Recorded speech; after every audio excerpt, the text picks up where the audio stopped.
What's up guys, Spin Firearms here, and today we're going to be talking about these two handguns you see in front of me, the IWI Masada Slim and the Springfield Armory Hellcat. Now, there is one that I prefer over the other, but to be honest, both of these in my mind are certified great everyday carry pistols that have really flown under the radar because they have no issues, no reliability problems, and so on. And a lot of people talk down on the Hellcat and stuff like that. We're going to get into it, but these two handguns right here are going to be, chances are, if you buy one of them, reliable. You'll be able to trust your life with it, and you'll be able to live in a way where you're comfortable while carrying compared to carrying something larger, which I think that's really important when it comes to concealed carry, is being comfortable, because that's going to make you want to carry more often. It's going to make it so you can do more things, be more versatile while still protecting yourself. And that's what's great about some of these micro 9s out here today. But before we get started, hit the like button, drop a comment down below, and let's get into it. Right here is the IWI Masada Slim. This handgun is a joy at the range. Once again, I think that's really important, because when you enjoy shooting something or carrying something, you're going to do it more often. The more often you do it, the better you will be with it, and that's really big when it comes to concealed carry.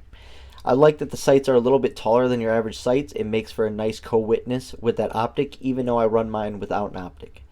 The finish is actually really solid. I'm very surprised. Just a little holster wear on it. Other than that, not too much damage, nothing like that. The frame's a little scratched up, but not a big deal. It doesn't matter. Forward serrations are really nice. Rear serrations are nice as well. There is no rail on this handgun, but like I said, I don't go out at night. And when I do, I carry a different setup, such as this Hellcat setup right here, and that's actually why I have that setup. But majority of the time, I'm at home with my family, enjoying my family, stuff like that.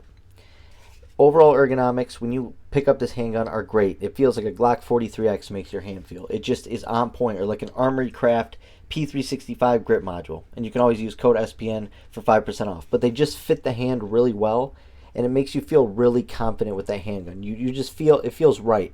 Sometimes with certain handguns, you'll grip it and you'll be like, it feels good, but it's not quite there. And then when you're shooting it, you notice you're adjusting your grip, and it just feels a little off sometimes, and I think we've all been there. But this handgun is perfect.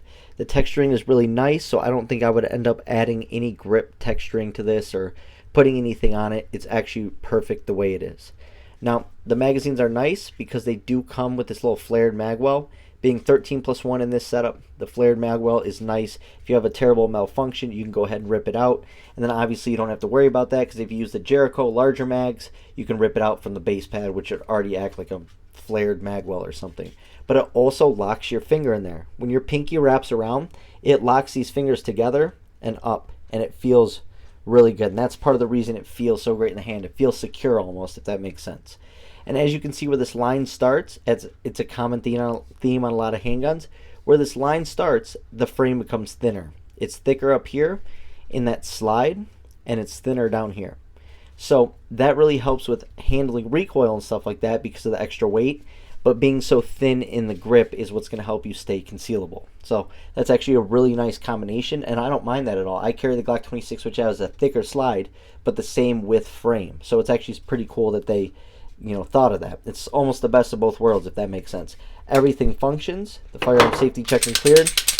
It racks like butter. It's actually pretty smooth for what it is. But the best part about this handgun is definitely that trigger right there. Check this out, okay? We're going to drop the mag. I mean, it's so clean and crisp, and it's a very comfortable trigger on your finger. Very comfortable. Like, it feels natural. It feels perfect. That's reset. That is, I mean, unbelievable. This is one of my most accurate handguns that I own. I am going to be looking for some new night sights for it, because it only comes with blacked out 3-dot sights where you have a white dot in the front, but the back is blacked out with dots and texturing, and it is a U-notch, which I do like the U-notch, similar to the Hellcat.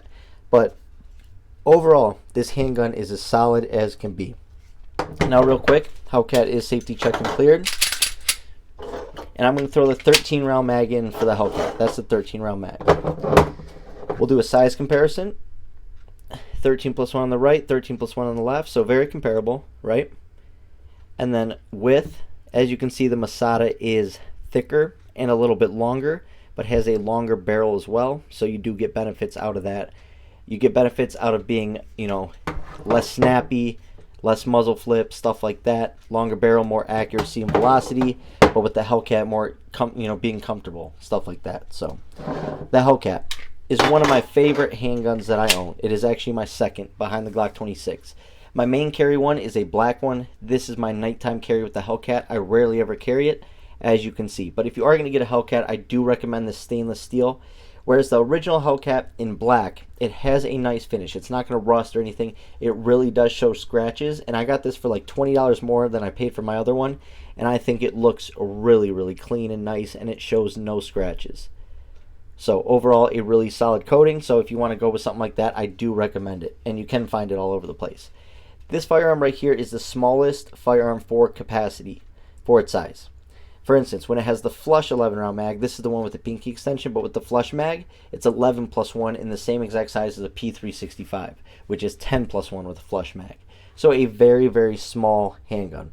Normally, with that flush mag, you only get 2 fingers on it, but with the 11 round, 11 plus 1 in this setup, and you add the pinky extension, you get full 3-finger contact. But I do think this mag is pointless, because if you throw this one in, it's basically the same, just adding a little back here, and that's 13 plus 1. You get 2.5 fingers on it. Feels really good. Another magazine you can do is this magazine right here, 15 plus 1. Now you can get full 3-finger contact, and it feels really good in the hand. Texturing is really nice on the Hellcat, if you can see it. It's everywhere. It's everywhere you'd want it to be, even up here in these memory pads, which we'll touch on. Last but not least, a 17 plus 1 mag. So they both have the option to get larger magazines, like I said, with the Jericho mags, or in this case, Springfield Armory offers these mags. This is the 17 round mag for the Hellcat Pro. You just throw your 15 round mag grip sleeve on it, and it fits perfectly. It interlocks, if I can show you. It's actually pretty cool. It just slides over this piece, and it really locks down. I mean, these are hard to mess with. And then boom, you got 17 rounds. So what's nice about that is if this is your only handgun, you can shrink it down real small and carry it during the day. Still mounts one of the best light series in the world, the Streamlight TLR7, and this is the sub designed actually for the Hellcat itself. That way you get no wiggle. But when you get home for home defense, you can throw that 17 round mag in there. You can have an 18 round setup out of this little small handgun. Now this is going to be snappier than the Masada. That's 100% a fact. The texturing is good. It's not as ergonomic as the Masada is, but it still feels really good in the hand. Right here, this trigger, it's not bad at all. It's a little bit heavier than the Masada, a little bit longer, stuff like that. Definitely a longer reset. But it's actually not a terrible trigger. A lot of people like it, a lot of people don't. I actually don't mind it. I think it's Glockish, a little Glockish. I don't know. Not bad at all in my opinion. But the main way I carry it is in the 13 plus 1 setup. I think this is the perfect size, and that's what this has over the Masada. The ability to shapeshift, be pocket carried, light carry, stuff like that. Like I said, stainless steel finish is really nice. Better than the black, but the black is still really good. U-notch rear with a white outline, similar to the Masada having a U-notch, and then a yellow outline on a tritium glow-in-the-dark front sight. Awesome memory pads for fighting recoil and keeping that finger off the trigger. Overall, a great handgun that just functions in every way possible. I mean, it's a beast of a handgun. And my favorite part about it is that not a lot of people talk about is that dual feed ramp. You see that backup feed ramp right there? There's your barrel's feed ramp. That's your backup feed ramp. So if that round takes a nosedive, it pushes it right into that barrel. Now, I've seen that in a couple other manufacturers, but Springfield has it on a lot of their handguns like the XDS and the Hellcats and stuff like that. And I think that's a big key as to why this handgun is so dang reliable. I have 3 original Hellcats and I have 1 Hellcat Pro. Over 15,000 rounds between the 4 handguns, not a single issue. I ran steel ammo through the pandemic. I've ran crap ammo. I've ran reloads. I've ran anything I could get my hands on during that point, and it just ran. It functions. I mean, I did some damage with some steel ammo, so I swapped out some parts, but it continues to run. That was just because I shot so much steel ammo through it. You know, it's really tough on your handgun all around. But the Hellcat is unbelievable. So is the Masada. I like the Hellcat better, but the Masada is just one of those handguns. If you don't necessarily want something that gets smaller and shrinks, this is a better shooter, better trigger. This is just easier to carry. And I would probably say reliability, they're both going to be pretty dang solid handguns. I just have more experience with the Hellcat, so I can speak on that a little bit better. Finish better on the Hellcat, texturing better on the Hellcat, ergonomics better on the Masada, trigger better on the Masada, rail for the Hellcat, night sights for the Hellcat. I mean, that's a pretty simple breakdown. Magazine options, larger magazine options that have been that are pretty plentiful mags. So, and what's really nice about the Hellcat is magazines are only like $35, $30. I found 15 round mags for like $32 shipped. So, I mean, you can really find good deals, and also they have the gear up packages with 5 mags, a range bag, and a Hellcat for like $520. So, I mean, the Hellcat is just a good, solid handgun. Like I said, you can't go wrong with this at all. This is always in my bag while going to the range. This is one of my favorite handguns to shoot, and I think that's very, very important for concealed carry, is loving the handgun you're going to carry because you're going to train with it. Hope you guys enjoyed the video. They're both awesome. Thanks for watching.